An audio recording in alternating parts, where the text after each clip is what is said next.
இயேசுவின் அன்பு. கிறிஸ்து இயேசுவின் நாமத்தினாலே உங்களுக்கு அன்பின் வாழ்த்துக்கள். சங்கீதம் 71 அதிகாரம் 5 கர்த்தராகிய ஆண்டவரே, நீரே என் நோக்கமும் என் சிறுவயது தொடங்கி என் நம்பிக்கையுமாயிருக்கிறீர்.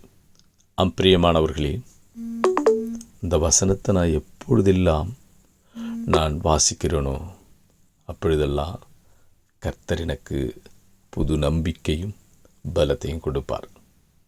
அந்த தாவீது இப்படி சொல்கிறார், ஆண்டவரே, என் நோக்கமும் நம்பிக்கையும் நீங்கள் தான் ஆண்டவரே, என்னை இதுவரை நடத்தினீங்க, நீங்கள் இனிமேல் நடத்துவீங்க அப்படின்று தாவீது கர்த்தரை குறித்து அவர் சொல்லுகிறார். அதே தேவன் அவர் என்னோடும் கூட இருக்கிறார்.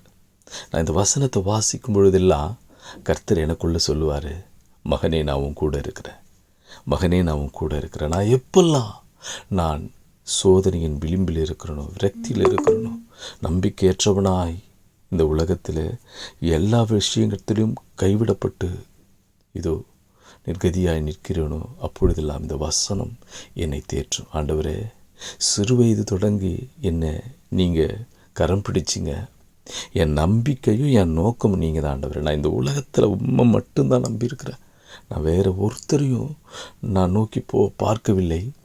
என் நோக்கமும் நீங்கள் தான் ஆண்டவரே. நான் உங்கள் கூடவே இருக்கணும், நான் உண்மை பின்தொடரணும், உனக்கு சாட்சியாக வாழணும் ஆண்டவரே. நீங்கள் மட்டும்தான் என் தெய்வமாக இருக்கணும். அப்படி நான் இருதயத்தில் கர்த்தரை நோக்கி பார்க்கும் பொழுது அவர் எனக்கு புது பலன் அடைய செய்வார். அவர் என்னை தூக்கி நிறுத்தி, நீ கலங்காது, நான் உன் கூட இருக்கிற மகனே, நீ எழுந்திரு, நீ தொடர்ந்து ஓடு, நான் உன்னோடு கூட இருக்கிறேன் என்று என்னை பலப்படுத்துவார், எனக்கு சகாயம் செய். அதே தேவன் உங்களோடு கூட இருக்கிறார். ஒருவேளை நீங்கள் இன்று நம்பிக்கையற்றவர்களாக இருக்கலாம், ஒருவேளை உங்கள் தேவை பூர்த்தி அடையாதபடிக்கு ஏதோ ஒரு காரியத்தினால் சோர்ந்து போயிருக்கலாம். என்ன ஆண்டவரே இது அப்படின்னு கவலைப்படாதீங்க, கலங்காதீங்க, எழுந்துருங்க. தெய்வன் உங்களோடு கூட இருக்க. கர்த்தரை நம்புங்க. உன் நம்பிக்கை கர்த்தர் பேரில் இருக்கும்பொழுது அவர் உன் காரியத்தை வாய்க்க பண்ணுகிற தேவன். அதே தேவன் உங்களோடு கூட இருக்கிறார்.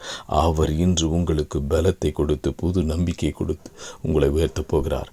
உங்கள் நம்பிக்கை ஒரு நாள் வீண் போகாது. கர்த்தர் ஜெயத்தை கொடுப்பார். ஆமீன்.